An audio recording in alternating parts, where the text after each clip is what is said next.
So Zach, you're a single guy. When you meet people, when they ask you, what do you do for a living? What do you say?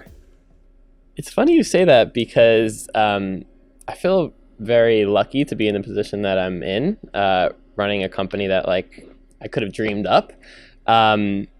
So I sometimes have trouble like describing it because I don't want to come off as cocky or too confident. So I would say I generally downplay it in social situations. You're in a bar. Yeah. My name's Zach. What? And they say, oh, wow, what do you do for a living? What do you say?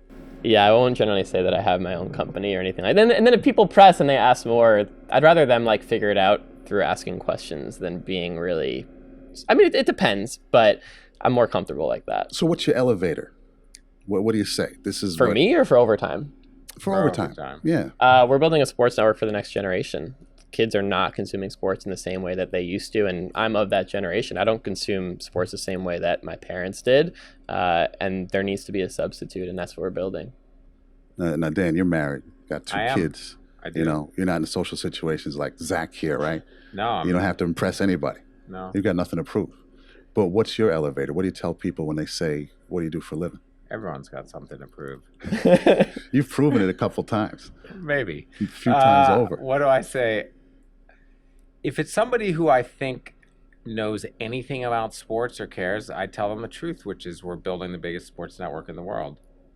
If it's somebody who has no clue, I tell them I run a global media empire.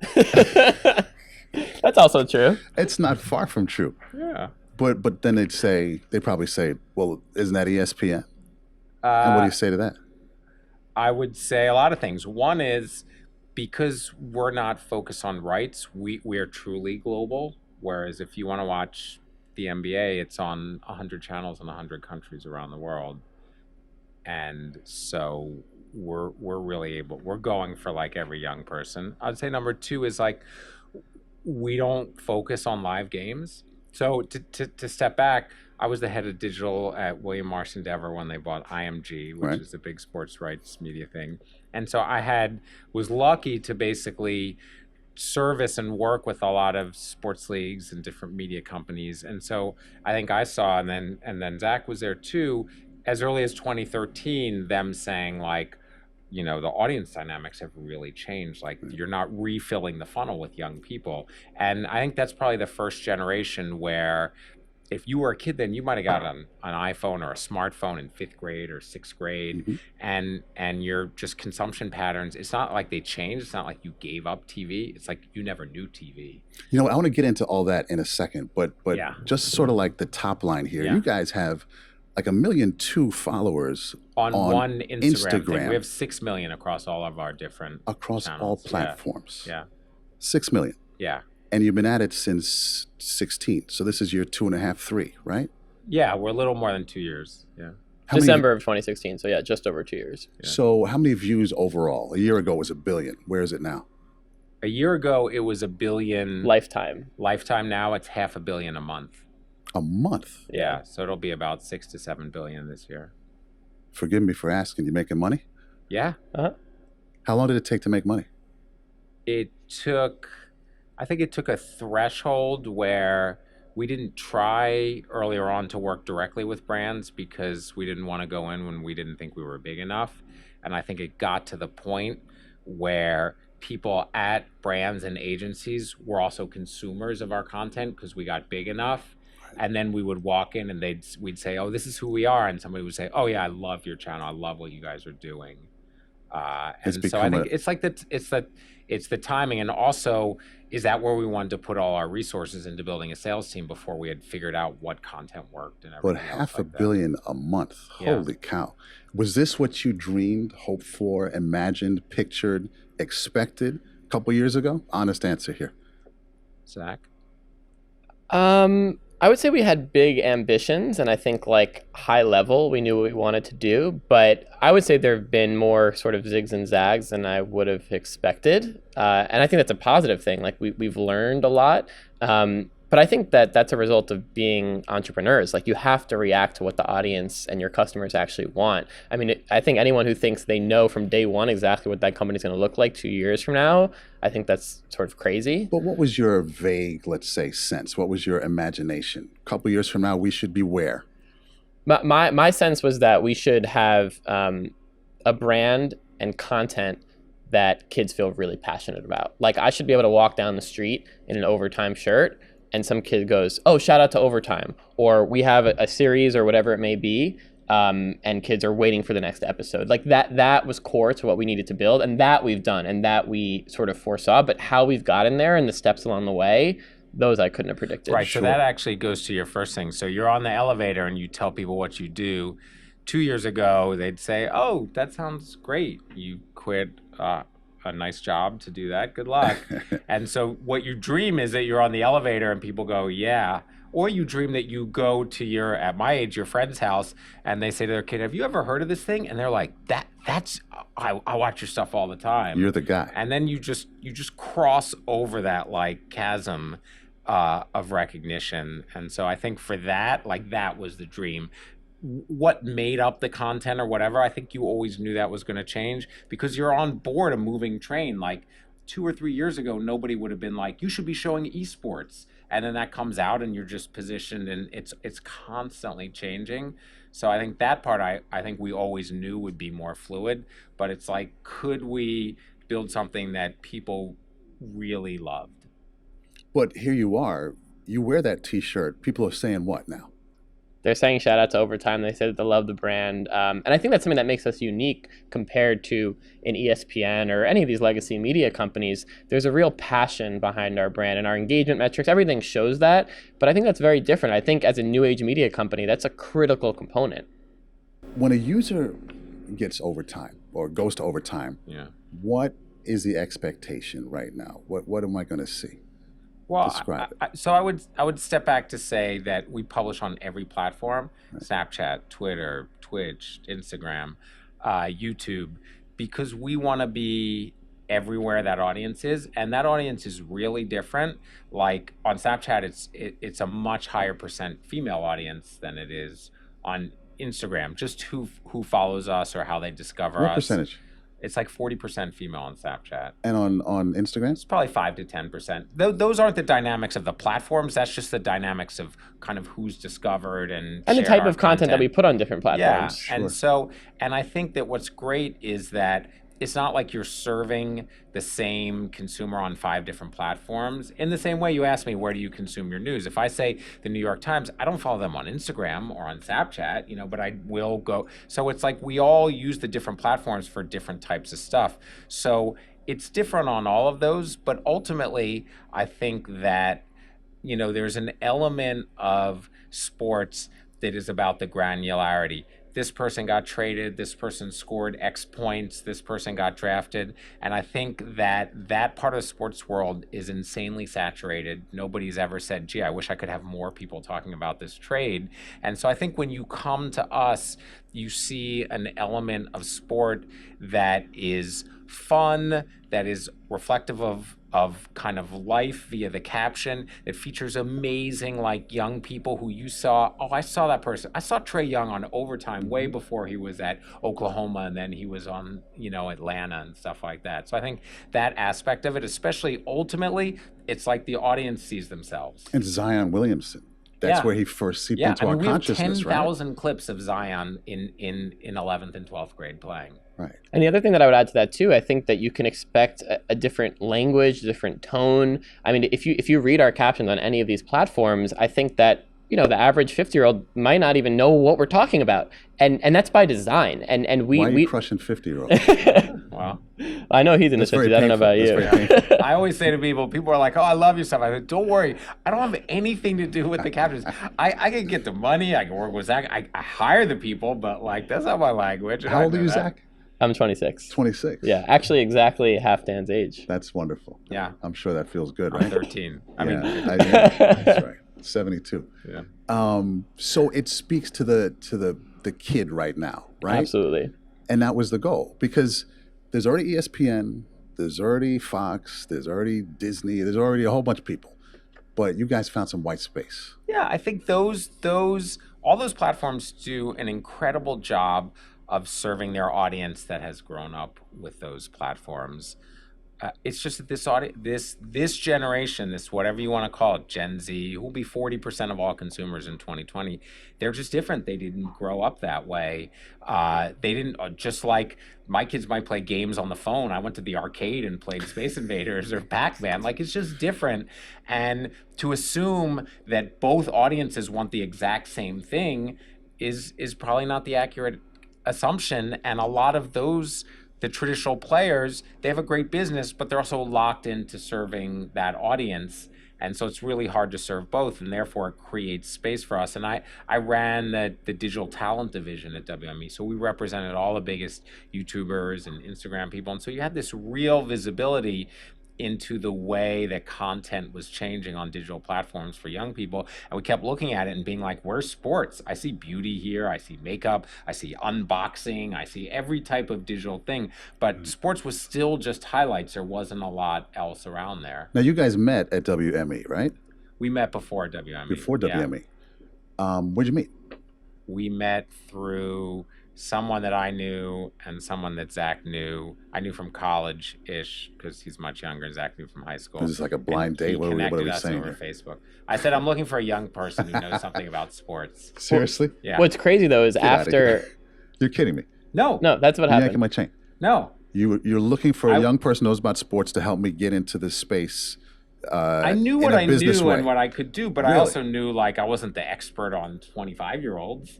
And so I was like, there's somebody out there who knows all of this stuff. So who's this intermediary? Who's this mutual friend? Josh.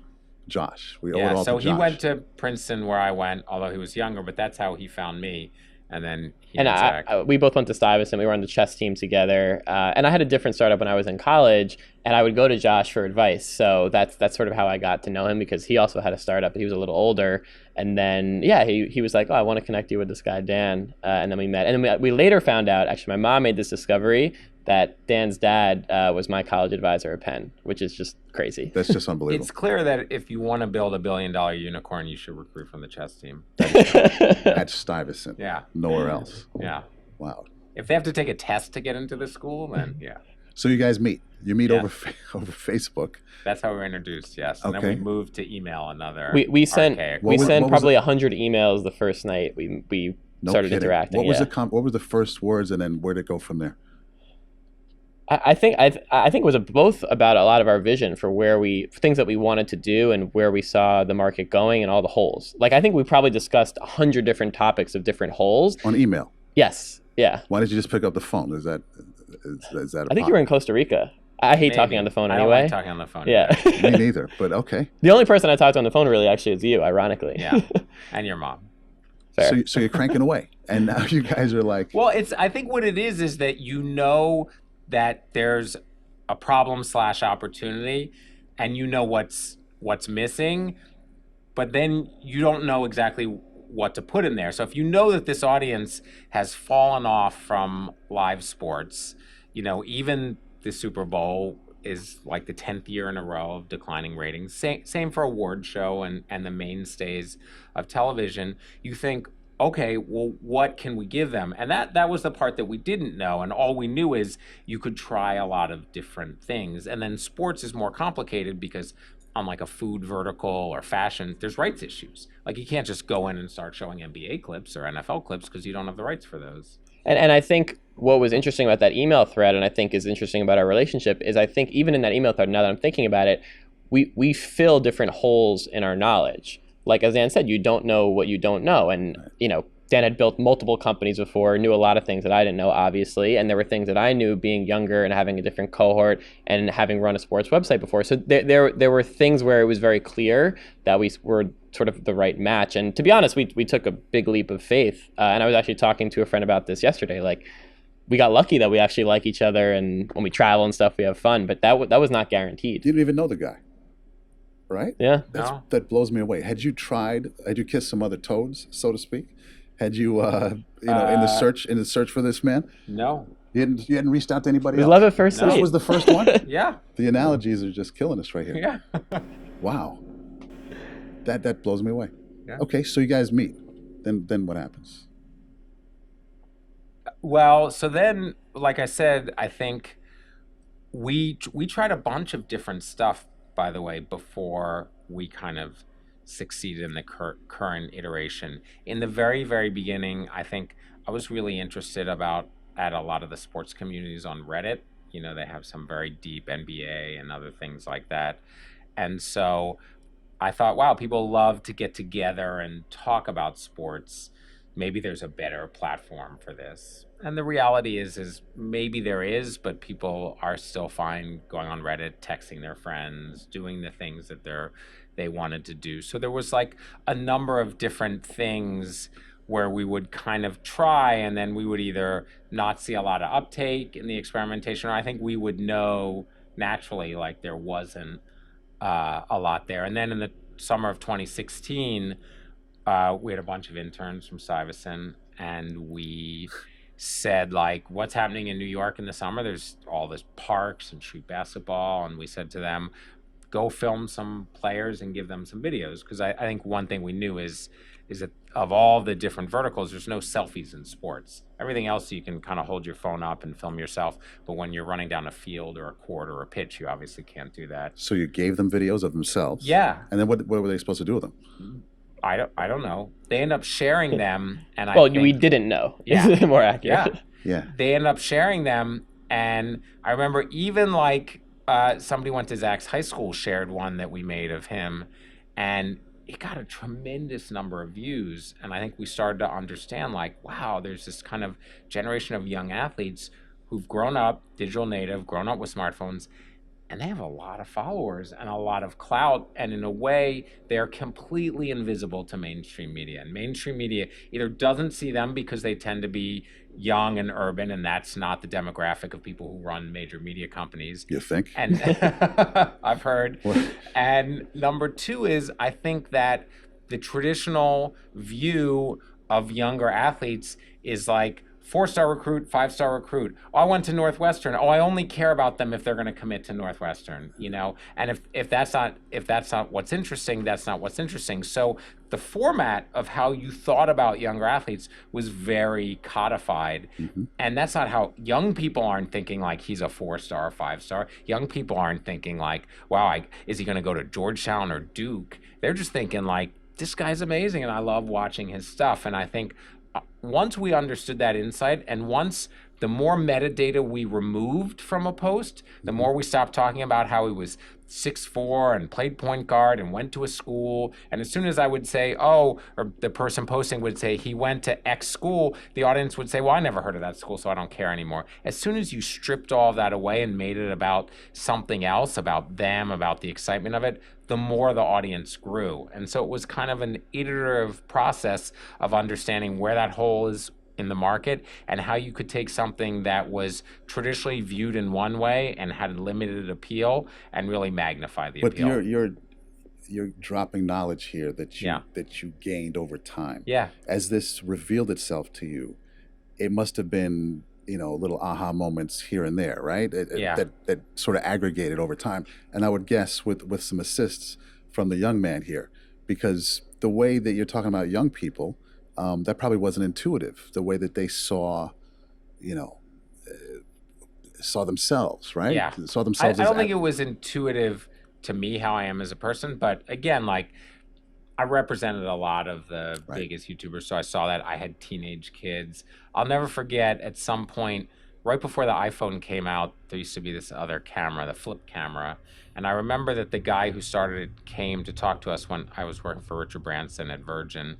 And he said, the most amazing thing in our research, this was, I think, 2007, is he said, you give our camera before the iPhone to somebody under 25 and they point it at themselves, and you give it to somebody over 25 and they point it out. And I had picked it up and I had started filming the room, and other people were filming themselves. And so you could understand, my mom's a sociologist, you could understand if you step back, if you open your mind to human nature, like, and you're willing to go beyond yourself, there's just all of these different types of patterns. And of course he was absolutely right, and the phone came out and selfies and everything else like that. So you just kind of look for those real differences, and if you can understand them at the elemental level, I think you can scale them. Yeah, and how Dan talked about how we had to experiment to sort of land on this next generation of athletes. Once we did, there was still more experimentation. I mean, we initially thought that we were going to build a platform for every single athlete, and we were going to give them this technology that allowed them to film their own highlights, to have parents do it, whatever. And we realized through experimentation that people didn't care about the 7th player on Stuyvesant. They didn't even care about the best player on Stuyvesant. What they wanted to see were these next superstars. And so that's an example of us not necessarily knowing going in, but through our experimentation, finding that out. And I think that that's core to our DNA as a company now. Like we talk all the time about how many experiments we can run and how many different things we should try. And I think that's as critical to our success as anything. And you're positioned to react to those experiments like right away. Yeah, I mean, I make changes every day. We failed at so many things like along the way. Oh, we used to have 100 feeds for 100 high schools, and we thought we were going to build a sports center for each high school, and all the kids were going to watch it. And the kids would be like, well, I didn't really do anything that interesting, so it's not worth watching. Wow. Our Instagram account, which is like kind of the tip of the sword for us, we started that because we thought it was a good way to get people to download an app that we no longer have.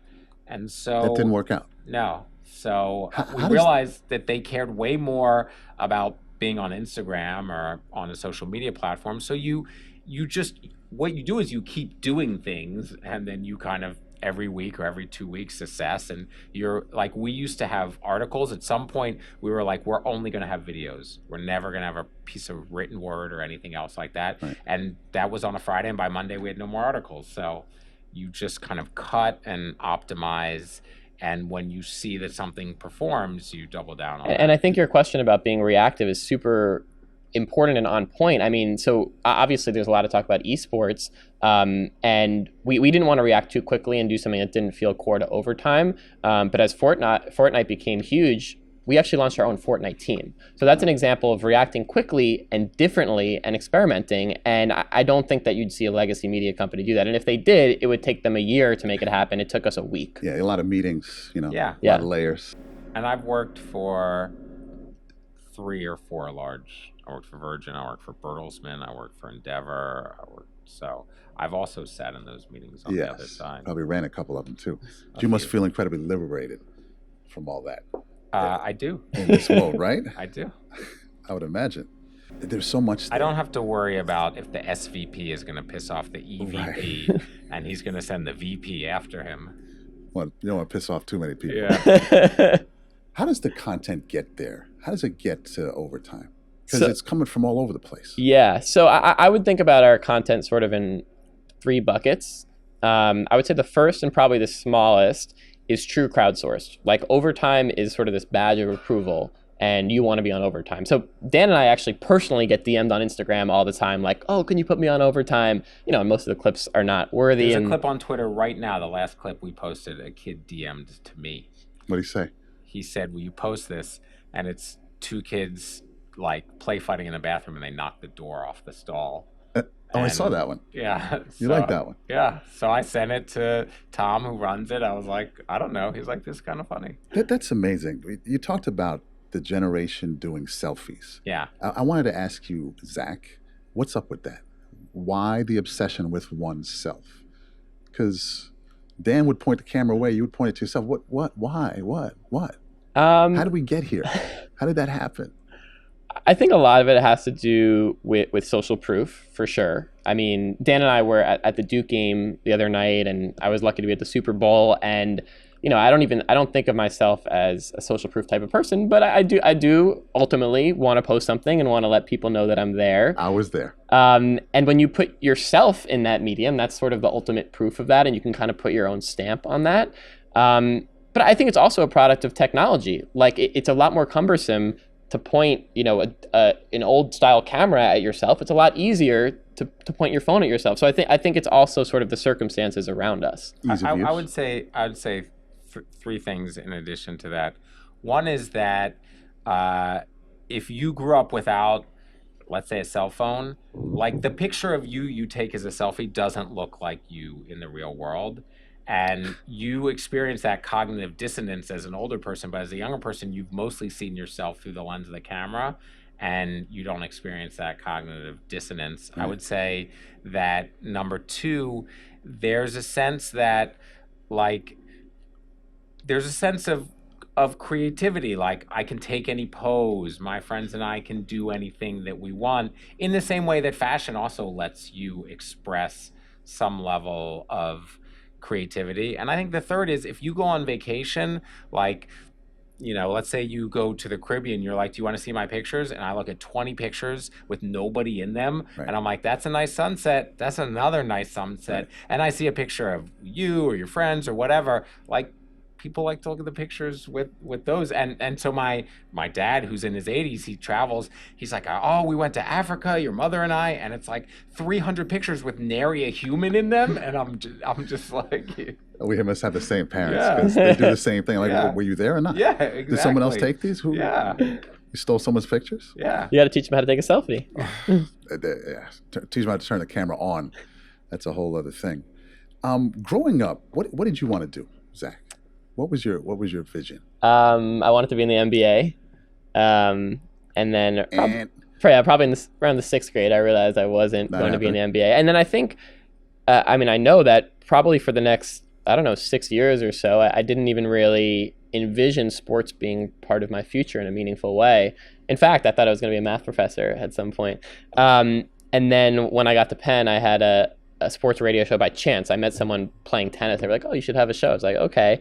And then I started to sort of realize, like, okay, maybe there's another pathway into working in sports. And then that's when I started my website in college, and then things sort of just took out from there. But one thing that I am really proud of, like, I think if myself in 10th grade or 9th grade or whatever looked at where I am now, I think they'd be like super happy. And I try to remind myself when things get stressful, I'm like, Zach, think about that 15-year-old kid that you were. Like, you'd look up to yourself now. And I hope that doesn't come off as cocky, but it's really important to me. Satisfying. Yeah. Chess. I have a long way to go, but clearly. But chess was a big thing for you. Yes. How does that apply to what you do today? It's funny because I think that chess metaphors are perhaps overused in the sports world. Like, oh, this quarterback matchup is like a chess duel. I think that they're somewhat apropos. For me, I actually think one of the biggest things and why I was gravitated towards chess was the competitive nature of it. I started playing chess when I was 3 years old, started playing in tournaments when, I don't know, maybe I was 6. And when you're 6 years old, you play soccer, you play ASO, like everyone is just sort of like doing their own thing on the soccer field. It's not, not tournaments, like it's very unregulated. But chess, the moment you enter it, like you're entering a tournament, you have an ELO rating, like it's very structured, and it's like, oh, I beat you. Like my mental strength is better. There was something very rewarding about winning a chess game and winning a tournament. And I think that sort of competitiveness is obviously relevant when running a company. Dan says this all the time, but like we want to destroy our competitors. We want to win.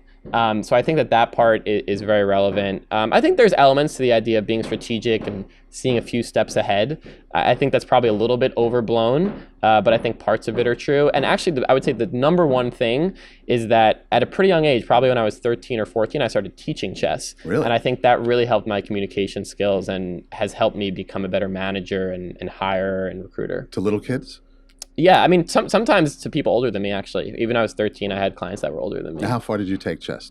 Did you win championships around the country? Or? Yeah. In high school, we were national champions. At Penn, we were 3-time Ivy League champions. So it was a really big part of my life, and I still try to play when I can. Wow. Now, your path to this point took a long and winding road. Yeah. Right? Serial entrepreneur, you would describe yourself. I guess, yeah. To his credit, I've never heard him say those words about himself. Everyone else says it about him. Correct. I say jack of all trades, master of none. Coming out of Princeton, what was the plan? Well, before Princeton, the plan was definitely to be a rock and roll star. I was going to be the biggest Jewish rock and roll star in the world. How'd that work out? It didn't. It worked out poorly. In high school, I had long hair. I played the guitar. And I was like, I'm going to be a rock and roll star. And my grandparents were like, nice Jewish boys go to college. They don't get to be rock and roll stars. After college, you can, of course. Get your degree. Then it sucks the rock and roll out of you. But so I was still. When I was in college, I studied at Berklee College of Music over the summers. I played the piano. I played the guitar. I thought I was going to be a musician. I mean, I was a musician, but I thought that was going to be my life. In the style of what? Of who? I play jazz piano, and I also play like rock and roll guitar. Like who? Who's your guy? Like, can I play as well as them? No. But like in terms of guitar, I was a huge Stevie Ray Vaughan fan. I'm also a huge Steely Dan fan, and all the jazz guitarists, Larry Carlton, all the people who played on those records. Wow. Then piano, I was a huge McCoy Tyner and Bill Evans fan. So you're able to blow off steam doing that these days, right? Yeah. That's nice. Yeah. And then when I was I worked in the music business initially, and I remember when the Village Voice used to be a thing, and like the classifieds on the back of the Village Voice were like the Craigslist of its day. And I remember looking at the back of the Village Voice, and I saw that there was this person offering piano lessons, and I had run the radio station, the jazz programming for 4 years, and she was this great pianist, and one of my favorite ones. I was like, oh my gosh, I could take a lesson with her. And it was just a phone number because there was no email. So I called her up, and I went to her studio, and she had these two pianos that faced each other, and I took some lessons with her, and it was $40. And I remember thinking, wow, even if she gave 1,000 lessons a year, like that's tough, and I will never be better than she is. And I was like, I guess I got to find something else to do.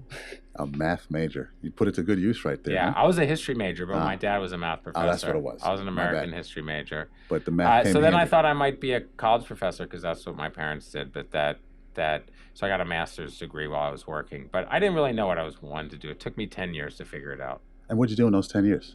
I was a public school teacher. I became one of the founders of the Teach for America program, and I was the president of that in the mid-90s. I worked on some of the very early charter schools in New York after that.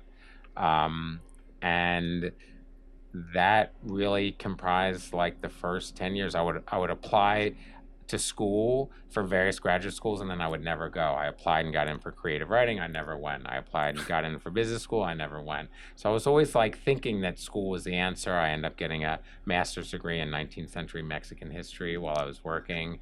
That has had a limited impact on my career. Gonna say.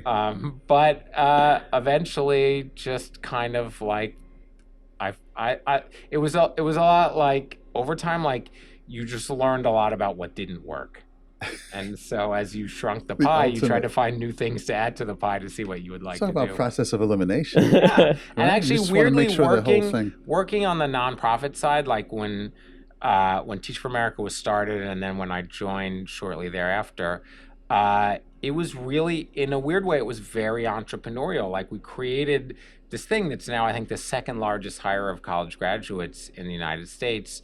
And except for the fact that it didn't make revenues, everything else was very entrepreneurial. I ended up creating the first recruitment and selection process and the interview process. And this idea that like you could have an idea and you could make something happen in short order, and then it was there, and all of a sudden 3,500 people were answering the essay questions that you wrote and doing this whole process that you do.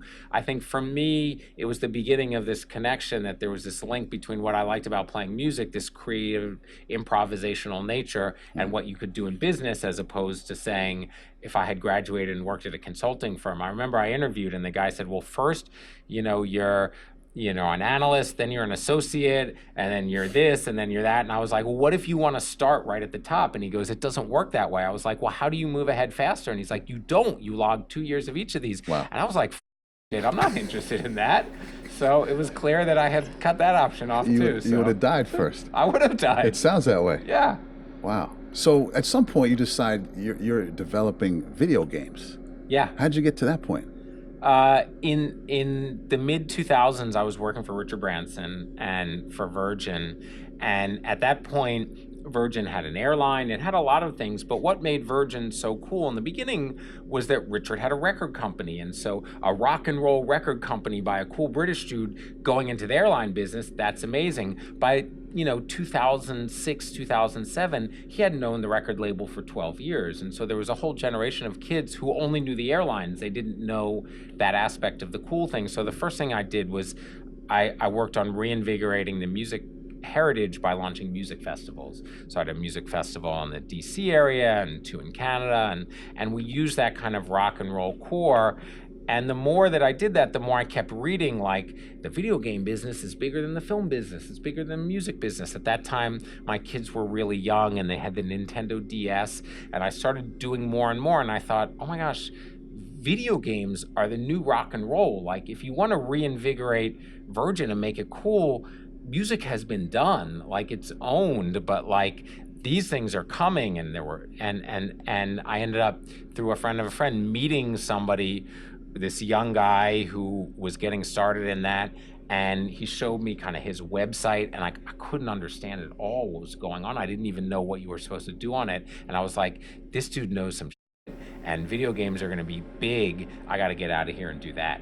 And so I teamed up with him, and there were like 7 of us, and we were right above a combination Taco Bell, Dunkin' Donuts. So whichever way you moved in the office, you could smell either where was this? Burritos or donuts. Where was this? It was like on West 37th Street or something in else Manhattan. like that. Yeah. Before this interview, that was the last time I came above, actually, 14th Street. And so I just knew there was something there, and it was before there were virtual goods and all of those other things like that. And so I just took a giant leap. Is it wrong to be above 14th Street? I'm just asking. Is there something bad about that? It was only wrong. I lived Does in Brooklyn. Does that make me a bad guy? No, you could say I never go okay. below 14th Street. But I would be lying. Yeah. So. I go down there to try to get some cool points. Exactly. Every now and then. So you sell this video game empire. Yeah. For a pretty after penny. 5 years. After 5 years. For $200 million. And you did okay with that. I did okay. Why not just quit? Why not shekels. just retire? I'm good. Just call it a night. Well, first, 2 answers. One is there are many who would. I guess, but like, it's not. I mean, what would I do? Asking you. I don't know. No, I need to make things. Do stuff. Yeah. First of all, you need to do stuff. Second of all, you never want to be that guy who 20 years ago sold that thing that nobody ever heard of. And nobody cares. Yeah, and nobody cares. And number 3 is, I just think it's, I don't know. I mean, there are so many, like, the thing that's amazing about technology is that it's just always changing, right? Like, I remember I went to a presentation in 2010 when the iPhone had been out for 2 years, and the first slide said, there are 10 times more cameras on phones in the world than there are cameras that are owned by people. And at that time, like, there was no Instagram, there was nothing, and you just think, wow, like, the world is going to change. And then all of a sudden there's no keyboard, and I made a game that was very driven by touch interface, and I just think, like, in that aspect of the world, there's so many changes that I find it amazingly interesting to try to do stuff. So where does Overtime go next? What's the next step? What do you guys see?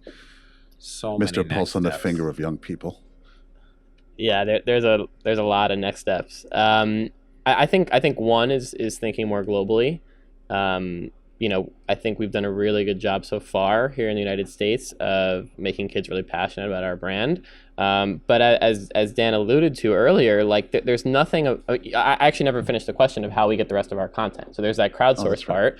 And the second part, and a large majority of our content, comes from a technology that we built. We built a custom camera app that allows people to capture highlights in real time. And the biggest thing that we built is this thing called flashback. So you hold up in your phone, you don't know when the highlight's going to happen. What it does is it streams locally through memory. When a highlight happens, you press a button, it goes back 15 seconds, and it captures it and sends it to our server. We have a whole system of viewing the clips and sorting them and figuring out what should be pushed out to what platform, etc.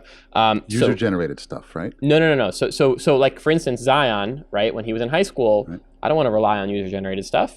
I'll pay a kid $40 to go, and we'll have everything. We'll have it before everyone, and we'll own it. We have like thousands of people in our network that we can activate. Exactly. And our technology, while it's in the App Store, if you don't work for us, you can't use it. It's proprietary to us. Okay. Yeah. So to that point, so it relates to international, there's no reason why, A, we can't leverage that technology there, B, why we can't create content that's going to be relevant to those people in those local places, and C, there's no rights issues. Like as Dan said, it's not ESPN where you have to acquire NBA rights for the United States. So I think international is huge for sports in general, but particularly because of those reasons for us. How far beyond the shores of the U.S. have you gone so far?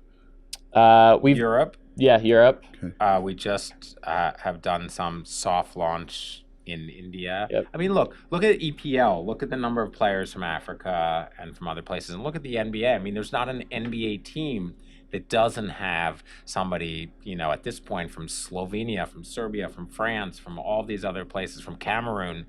And I think that those leagues in particular have done such a good job of creating global sports that the hopes and dreams of all these kids are very real, that they can play in these leagues and that they can aspire and they can watch these. And for us, like, our whole business is built around the kind of who's next of dynamic young people. And now that's global. And figuring out how to do that, and then how to do what we did here, which was breadth of coverage, speed of coverage. Like when because we were mobile powered, when Zion blocked some kid, we had it on the internet in 5 seconds. Everyone else had it like 2 hours later. And on the internet, like 10 minutes could be 500,000 views. That's right. And so doing that at a global scale and realizing that people are watching other people in a way that it doesn't matter whether you live in Cleveland, so you only care about a Cleveland team. All of that kind of goes away. And so I think that's a huge initiative for us to build basically a global audience. Did I ask you how you monetize this? Because I started to hint at it in the beginning, but how do you? So 500,000 people are watching in a few seconds, so what? Yeah, so 3 ways. You don't really monetize short form. Short form is how you build community and how you get people interested. So this gets to the third type of content that we do. So we work with a lot of brands around a lot of our series, and we integrate them in, and they sponsor so the third part of our content is longer form series. So not hour-long series, but 15, 20-minute series that are on YouTube, Snapchat, series that kids love. Like, they'll watch 10, 20 minutes of those series. They're not just watching 3 seconds. Sure. So we work with brands. We have an amazingly fast-growing commerce business where kids all around the world are buying overtime t-shirts, sweatshirts, basketball sleeves, all this stuff. And the third is we're starting this year to do more live activations. So that's on the roadmap for us. Eventually, we want to have our own league. League? Yeah. Like what sport? Basketball, soccer. We want to compete with all the big guys. Really? Well, here's the thing. I mean, we have the built-in audience. We have the built-in storytelling capabilities. Sure. Change the whole game. Yep. And also, like, very few of these games are being built from the ground up for digital consumption. Yeah, that's right. The way they're filmed. I mean, imagine, a basketball game where there are no announcers, but every player is live mic'd.